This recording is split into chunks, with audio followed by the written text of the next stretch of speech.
এরপর হচ্ছে buffer.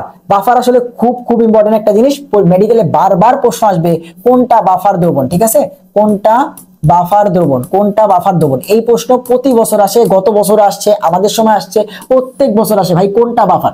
So বুঝছো বাফার তুমি দুইটা ভাবে বুঝতে পারবে। আমরা ফার্স্ট টাইপটা দেখতেছি, ঠিক আছে, এটা কি ভাই টাইপ 1, আমাদের এখন কি দেখতেছি টাইপ 1। ক্লিয়ারলি দেখো, তোমরা অনেকে এই জিনিসটা বুঝো না, ভাই বুঝাই দিচ্ছি, এখানে আমি টাইম নিব, এগুলো বাকিগুলো দেখাই গেছি টাইম নিব, কারণ এখান থেকে প্রশ্ন আসবে যে ভাই কোনটা বাফার দ্রবণ। সো দেখো বাফার হওয়ার শর্ত হইলো যে তুমি দুর্বল অ্যাসিড অথবা ক্ষার নিবা, মানে দুর্বল অ্যাসিড নাও অথবা ক্ষার নাও। তো মনে রাখতে হবে দুর্বল অ্যাসিড অথবা ক্ষারের সাথে অবশ্যই যেই দুর্বল অ্যাসিডটা নিবা সেই দুর্বল অ্যাসিডের লবণ থাকতে হবে, অথবা যেই দুর্বল ক্ষারটা নিবা সেই দুর্বল ক্ষারের লবণ থাকতে হবে। অর্থাৎ দুর্বল অ্যাসিড অথবা ক্ষারের তোমার হচ্ছে কি লবণ। কিরকম, যেমন ধরো আমরা একটা দুর্বল অ্যাসিড নিলাম ভাইয়া CH3COOH, এটা কি ইথানোয়িক অ্যাসিড, ওর সাথে ওরই একটা লবণ CH3COON, অর্থাৎ ওর সোডিয়াম লবণ। তাহলে এটা কি বাফার? হ্যাঁ ভাই বাফার। একটা দুর্বল অ্যাসিড আছে, একটা দুর্বল অ্যাসিড আছে এবং তারই লবণ আছে। আবার ভাইয়া NH4OH একটা দুর্বল ক্ষার, তার সাথে তারই একটা লবণ NH4 ক্লোরাইড দিয়ে দিলাম, এটা কি দুর্বল ক্ষার এবং দুর্বল ক্ষারেরই লবণ, এটা কি বাফার? হ্যাঁ বাফার। তাহলে এই বেসিক প্রশ্নটাই গতবার আসছিল যে এই যে এই ক্ষারীয় বাফার, দেখো এবার অম্লীয় বাফার দিয়ে দিছে বা এবার অন্য টাইপটা দিয়ে দিছে। এটা হচ্ছে টাইপ 1, যে একটা দুর্বল অ্যাসিড থাকবে তারই লবণ থাকবে বাফার, একটা দুর্বল ক্ষার থাকবে তারই লবণ থাকবে বাফার। সো ক্ষার হইলে আমরা সেটাকে বলবো কি ক্ষারীয় বাফার, ক্ষার হইলে আমরা সেটাকে বলবো ক্ষারীয় বাফার। অনেক সিম্পল এটা, যে ক্ষার হইলে আমরা কি বলবো ক্ষারীয় বাফার, আর অম্ল হইলে বলবো অম্লীয় বাফার। কি হবে? অম্ল হইলে বলবো হচ্ছে অম্লীয় বাফার। এরপর ভাইয়া টাইপ 2, টেস্টটা তো এইখানে। তবে অনেকে এই জিনিসটা বুঝো না ভাই, জিনিসটা একটু বুঝাই দিচ্ছি। দেখো টাইপ 2 বাফারের প্রথম টাইপটা তোমরা সবাই বুঝো, বাফারের প্রথম টাইপটা তোমরা সবাই বুঝো, বাট বোঝানো হচ্ছে টাইপ 2।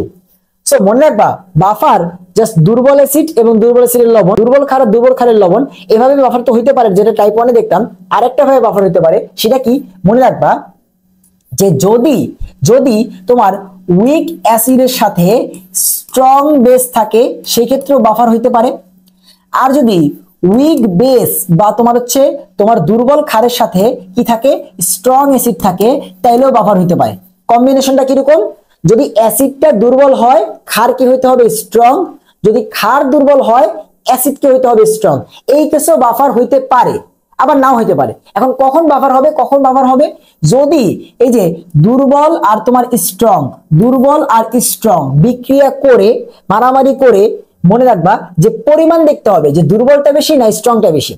এই দুইটা কেস থেকে বাফার কখন আসবে, এই দুইটা কেস থেকে বাফার তখনই আসবে যখন যখন এই দুইটা কেস বাফার তখনই হবে যখন দুর্বলটা বেশি থাকবে, দুর্বলটা বেশি থাকবে, দুর্বল অ্যাসিড অথবা দুর্বল বেসের পরিমাণটা স্ট্রং অ্যাসিড অথবা বেসের থেকে বেশি থাকবে।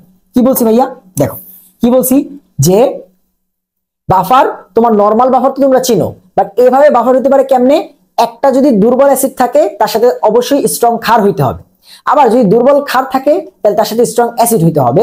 এবং সেখান থেকে বাফার আসবে তখনই যখন দুর্বলের পরিমাণ বেশি, দুর্বলের পরিমাণটা বেশি থাকবে, দুর্বলের পরিমাণটা বেশি থাকবে সবলের থেকে। কিরকম, যেমন ধরো আমরা একটা দুর্বল অ্যাসিড নিলাম CH3COOH, এটার সাথে অবশ্যই নিতে হবে কি, এটা যেহেতু দুর্বল তাহলে ক্ষারটা কি হবে স্ট্রং। কেমন ক্ষার নিলাম? Sodium hydroxide. সো এখান থেকে কি তৈরি হবে দেখো তো, CH3COOH, যে H আর OH মিলে কি বানায় ফেলবে পানি, আর আমার সোডিয়ামটাকে এখানে বসে পড়বে, কি তৈরি হবে CH3COONA। সো দ্রবণের মধ্যে এরা ছিল, এখান থেকে এগুলো তৈরি হয়েছে, এখন এরা সবাই মিলে আছে। সো আমরা কেন বললাম যে ভাই দুর্বলটা বেশি হইতে হবে, সো যদি এখানে দেখো যদি এখানে CH3COOH টা বেশি থাকে এই স্ট্রং ক্ষারটার থেকে, তাহলে কি হবে একটা পর্যায়ে গিয়ে ও যেহেতু কম আছে তাহলে ও শেষ হয়ে যাবে, এটাকে আমরা বলি লিমিটিং বিক্রিয়ক। তাহলে ও আর এখন নাই, তাহলে ও যদি এখন না থাকে বর্তমানে আছে কি দুর্বল অ্যাসিড, দুর্বল অ্যাসিডের লবণ। পাইছো? আমরা কি জানি দুর্বল অ্যাসিড এবং দুর্বল অ্যাসিডের লবণ থাকলে কি বাফার। পাইছো? আরেকটা দেখো, এখানে ধরো দিলাম NH4OH প্লাস হচ্ছে HCl, কি তৈরি হবে ভাইয়া NH4Cl প্লাস পানি। তুমি বুঝছো ভাইয়া এখান থেকে বাফার কখন হবে, তুমি দেখতেছো যে একটা দুর্বল একটা স্ট্রং, সো বাফার হইতে হলে দুর্বলটা বেশি থাকতে হবে, দুর্বলের পরিমাণ বেশি থাকতে হবে। সো দুর্বলটা ধরো বেশি, তাহলে কি হবে একটা পর্যায়ে গিয়ে HCl যেহেতু কম আছে ও নাই হয়ে যাবে, ও যদি নাই হয়ে যায় দ্রবণে থাকবে কে দুর্বল ক্ষার দুর্বল ক্ষারের লবণ, এটা কি বাফার না? তাহলে বুঝতে পারছো যে কেন বাফার হচ্ছে? তাহলে তুমি কি মনে রাখবা, পরীক্ষা হলে তোমার তার এক্সপ্লেনেশন চাইবে না, তুমি জানবা যে তোমার ওই প্রথম টাইপটা বাদে এভাবে বাফার হইতে পারে কেমনে, যদি একটা দুর্বলের সাথে একটা সবল থাকে।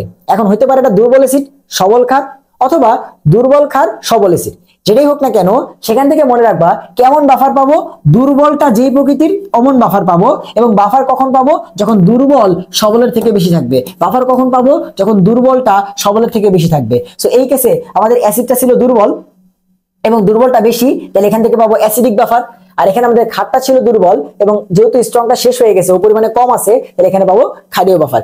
দুর্বল যা হবে ওই রকম বাফার পাবো, অ্যাসিডটা দুর্বল হলে অ্যাসিডিক বাফার পাবো, ক্ষারটা দুর্বল হলে ক্ষারীয় বাফার পাবো। এখন যদি এরকম হয় যে ভাইয়া তোমার স্ট্রংটাই বেশি, তাহলে হবে না বাফার, কারণ স্ট্রংটা বেশি হলে আমাদের অ্যাসিড শেষ হয়ে যাবে।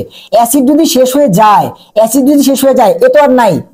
এই দুর্বল অ্যাসিডের লবণ একা কি বাফার তৈরি করতে পারবে? আমরা কি জানি দুর্বল অ্যাসিড এবং তার লবণ লাগবে। তো আমাদের অ্যাসিডটা কম আছে, তো ও তো শেষ, ও তো আর নাই, তাহলে ও একলা কার সাথে বাফার তৈরি করবে? ও তো শেষ।